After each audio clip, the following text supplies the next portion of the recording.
आज हम प्रिंस की साइकिल लेने आए थे। प्रिंस की साइकिल हो गई थी पुरानी, वो कहने लगे मेरे को साइकिल चाहिए, उसकी साइकिल लेने आए हैं। उसकी साइकिल हो रही है अब तैयार।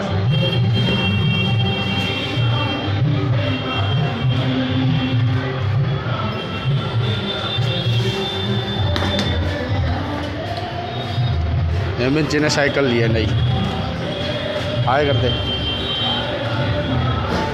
हेमंत जी की साइकिल हो गई है तैयार। अब हम जाएंगे घर लेके, इस शॉप से लिए।